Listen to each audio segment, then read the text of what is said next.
Ayan, maglalaba tayo ng pampis ng higaan. Ito po yung pinakamahirap na lalabaan natin. Sobrang bigat. Yan! Tapos hindi ko na kaya to. Ano kaya gagawin ko dito? Naluluha ako na. Ganun yung natin yung tubig.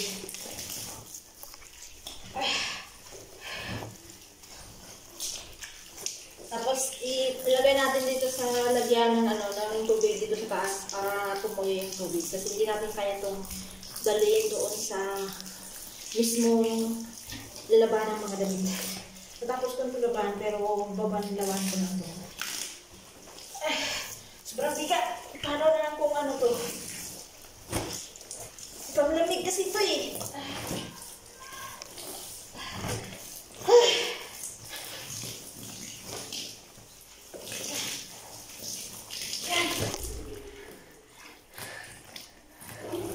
Kaya. Grabe sobrang bigat. Kailangan ito i-ganda natin sa ito. Para tanggalin yung sabon. Kasi hindi kayang tanggalin ito.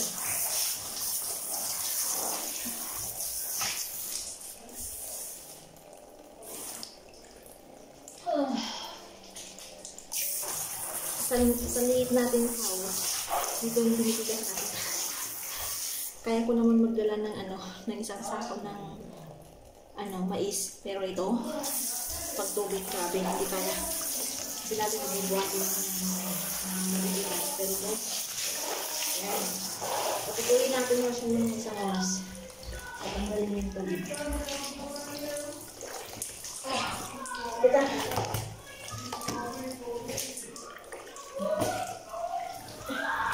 Yan, narinig yung ba yung mga alaga ko.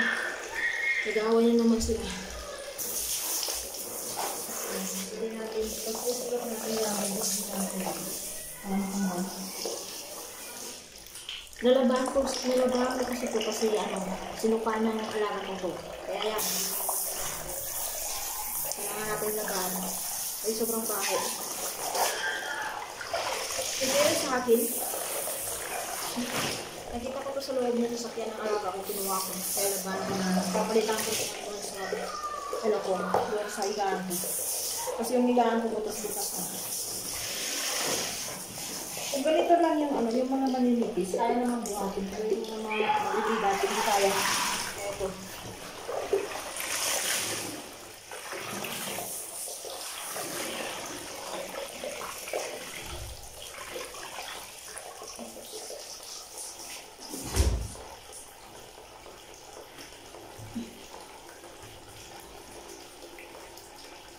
Yan, tanggalan yung tubig.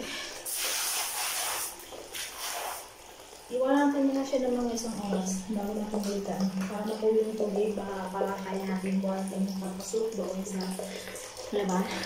Kaya ganito na lang muna kasi wala na akong hininga.